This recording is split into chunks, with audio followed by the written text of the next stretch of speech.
लालची मोमोज बेचने वाला। यूनिकॉर्न बास्केट में रखे एप्पल्स खा रहा था। उतने में लिल प्रिंसेस वहां पर आती है। अरे वाओ यूनिकॉर्न, तुम एप्पल्स खा रहे हो, मुझे भी दो ना।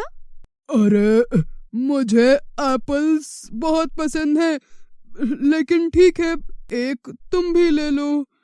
एक एप्पल देने के बाद यूनिकॉर्न सारे एप्पल्स फटाफट खाने लगता है ताकि उसे लिल प्रिंसेस को एप्पल्स ना देने पड़े। सारे एप्पल्स खाने के बाद यूनिकॉर्न जोर से डकार मारता है और बोलता है, अरे ये क्या, मेरे पेट में तो बहुत तेज दर्द हो रहा है। मुझे तुम्हारी इस बात से एक कहानी याद आ गई यूनिकॉर्न। लालची विनय की हालत भी कुछ इसी तरह से हो गई थी। हाँ क्या? अरे बताओ ना लिल प्रिंसेस, क्या है पूरी कहानी, ताकि मैं और मेरे सारे फ्रेंड्स सीख सकें। दरअसल ये कहानी विनय और सीमा नाम के एक पति पत्नी की है। विनय गांव में ही एक ठेला लगाकर मोमोज बेचने का काम किया करता था। उसका काम बहुत अच्छा चलता था। शाम के समय गांव के सभी लोग उसके पास मोमोज आकर खाया करते थे। एक दिन की उसकी कमाई लगभग 2000 रुपए तक हो जाया करती थी। उसका एक बेटा भी था जिसे वो बहुत ज्यादा प्यार करता था। उसकी मानो जान बसती थी उसमें। जरा सी खरोंच भी अगर आ जाए ना तो मानो वो घबरा जाता था। एक दिन तभी एक गांव वाला आकर उससे बोलता है, अरे भैया, जरा एक प्लेट मोमोज तो देना। हाँ हाँ अशोक भाई, अभी लगा देता हूँ। इतना बोलकर विनय उसको मोमोज की प्लेट देता है। वो आदमी और कई लोग मोमोज खाने लगते हैं। अरे भैया, मोमोज तो क्या लाजवाब बनाते हो तुम। पूरे जिले में तुम्हारे जैसे मोमोज कोई नहीं बना पाता। शुक्रिया भाई। अशोक विनय को पैसे देकर वहां से चला जाता है। गांव के और भी लोग विनय के पास मोमोज खाने आने लगते हैं। अगले दिन विनय के पास गोभी और सोयाबीन जरा कम पड़ जाता है, तो उसने मोमोज में कम कम गोभी भरी होती है। अजीब, ये आप क्या कर रहे हैं? इतनी कम कम गोभी भला क्यों भर रहे हैं? ग्राहकों को पता चल जाएगा तो ऐसे तो कोई भी नहीं आएगा फिर हमारे पास। अरे सीमा, तो मैं क्या करूं? गोभी और सोयाबीन जरा खत्म हो गया है। एक बार में किसी को क्या ही पता चलेगा।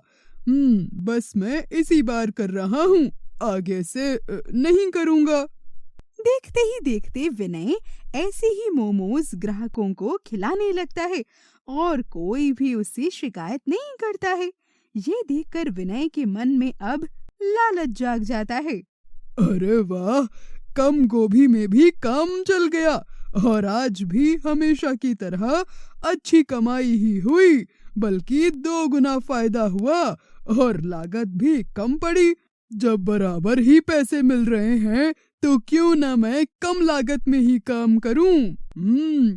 आगे से ऐसे ही मोमोज बनाया करूंगा और फिर गांव में अपना एक बड़ा सा होटल खोल लूंगा। विनय अब मोमोज में कम गोभी और सोयाबीन डालने लगा। उसका लालच दिन पर दिन बढ़ने लगा और तो और वो सस्ते तेल का भी इस्तेमाल करने लगा था। देख रही हो सीमा, कितना फायदा हो रहा है ऐसे काम करने से। अरे काश मैं ये पहले करना शुरू कर देता तो आज तक हमारा एक होटल हो भी चुका होता गांव में। अजीब, लेकिन आप जो कुछ भी कर रहे हैं वो गलत है। भगवान सब देखता है। कहीं ऐसा ना हो कि तुम्हारे कर्मों का फल हमारे बेटे को भुगतना पड़े। अरे बस बस, चुप रहो। जब भी मुंह खोलती हो अनाप शनाप भी बकती हो। ऐसा कुछ नहीं होगा। विनय ऐसे ही अपनी कमाई करता रहता है। उसे इस समय कुछ भी नहीं दिख रहा था। उसे बस बढ़ता मुनाफा ही दिख रहा था और पैसे ही पैसे नजर आ रहे थे। लेकिन एक दिन तभी उसके बेटे का कार एक्सीडेंट हो जाता है और उसके इलाज में विनय की सारी जमा पूंजी खर्च हो जाती है। एक एक पैसा जो उसने अब तक कमाया था, सारे ही पैसे उसके बेटे के इलाज में लग जाते हैं। अजीब, देखा तुमने, आज तुम्हारी वजह से हमारे बेटे की क्या हालत हुई है। मैं तुमसे कहती रही कि लालच छोड़ दो, 2 रोटी सुकून से मिल रही है, उसे ही चैन से खा लेंगे, लेकिन नहीं, तुम्हें तो पैसों के सामने कुछ भी नजर नहीं आ रहा। देखो, तुम्हारे कर्मों का फल आज हमारे बेटे को ही भुगतना पड़ रहा है। अरे सीमा, मुझे माफ कर दो। काश मैंने तुम्हारी बात उस समय समझ ली होती। विनय के पास अब एक भी रुपया नहीं बचा था। उसकी सारी जमा पूंजी लग चुकी थी। बस अब मोमोज का ठेला ही बचा था। अब विनय ठान लेता है कि वो पहले की तरह ही ईमानदारी से मोमोज बेचेगा और लालच वो तो कभी नहीं करेगा। अरे वाह, काश पहले विनय ये बात समझ जाता तो आज उसे ये दिन नहीं देखना पड़ता, है ना?